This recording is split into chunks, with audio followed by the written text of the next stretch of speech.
You know that feeling, right? You have one of those weeks where you are just buried. Back-to-back meetings, you're launching new projects, constantly improving things. But then you finally get a second to breathe, and you realize you can't point to a single thing that actually made a real difference. That's the paradox we're going to get into today. The seductive trap of just being busy, and how it can actually stop us from making real progress. And this is really the core question we have to keep coming back to. I mean, it seems simple enough, but really digging into the answer? That can fundamentally change how we even approach our work. Okay, so let's start by looking at a cycle that I'm guessing feels pretty familiar. It's that feeling of being perpetually busy, where all that constant motion, well, it gives us the illusion that we're actually making progress. So where does it start? Usually with this feeling of uncertainty. We're not totally sure what's going on, so we reach for something that feels like control. Data. We build more dashboards, we pull more reports, we find more ways to measure absolutely everything. And of course, once you have all that data, you've got to show you're data-driven, right?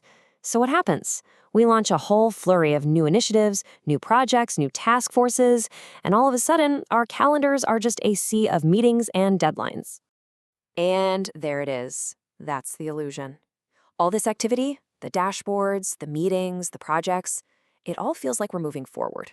We're busy, so we must be making progress. But are we? Or are we just spinning our wheels? And this, right here, this gets to the absolute heart of the problem. When we can't see the full journey of our work from start to finish, we're basically flying blind. So what happens? We end up reacting to whatever's making the most noise. We fix the problems we can see right in front of us, and we end up launching projects to treat symptoms instead of the actual underlying disease. So the key takeaway here isn't that we're not working hard enough. It's about where that work is going. We're so often focused on just doing more, when the real power, the real leverage, is in changing the conditions of the system itself so that work can just move more smoothly. Okay, so how do we actually break out of this cycle of busy work? Well, the answer is in this really powerful shift in perspective. We have to stop zeroing in on individual tasks and start looking at the bigger picture. And that brings us to this idea of flow. So what is flow exactly? Think about it like a river. It's the entire journey a piece of work takes from the very beginning, the moment it's requested, all the way to the end when it's delivered. It's not about how fast the water is moving in one spot, it's about how smoothly that river flows from the source all the way to the ocean. And you can see how this changes everything. It's a huge shift in mindset. We go from constantly putting out fires and asking, okay, what should we fix next? To asking a much more powerful question. What would actually help our work move more smoothly from end to end? And this is where it gets really, really interesting. Because once you start looking at your work through this lens of flow, it becomes this amazing filter. It's kind of like putting on a pair of noise-canceling headphones for all your improvement ideas. It lets you finally hear the signal through all the static.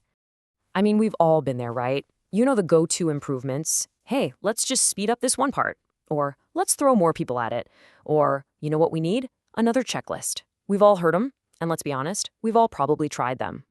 But the moment you start asking that question, does this idea actually improve the overall flow?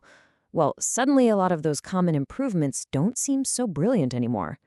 You start to see the bigger picture, all the unintended consequences. Like, think about it. Speeding up one step might just create a huge bottleneck somewhere else. Let's say your design team starts cranking out mockups twice as fast. Great, but what if the engineering team is already at capacity? Well, you haven't really improved anything. You've just created a bigger pile of work waiting for them. The total time to get a feature to a customer hasn't changed at all. If it doesn't improve the whole flow, it's not a real improvement. And that, right there, is what it actually means to be effective. It's not about how many things you're doing. It's about doing the right things. It's the difference between just being busy and actually being productive. It's really a trade-off. Think of it like a shotgun versus a sniper rifle. You can just spray a bunch of pellets and hope something hits, or you can take careful aim and make every single shot count. So we're not going to end this with some neat little checklist of things you should do. The real power of this whole idea isn't in a set of answers, it's in a new set of questions. So let's just leave you with a few things to think about. Take a hard look at your own to-do list or your team's projects. How many of those things are you doing simply because you can't see the whole picture? How many of them are just little band-aids on a bigger problem you can't quite see? We're always focused on what we should start doing, aren't we? But what if the real power is in what we should stop doing? If you could see the entire system, what would you just get rid of? What meetings would you cancel? What reports would you stop writing? And finally, this one. If you had a magic wand and you could change just one single thing to make work flow more smoothly, what would it be? What's that one small change that you know would have the biggest ripple effect across the whole system? And that's the real power of seeing the flow. It's not just about finding problems, it's about finding opportunities. It's about focusing your precious energy where it will make the biggest difference. So you're not just busy, you're actually making things better.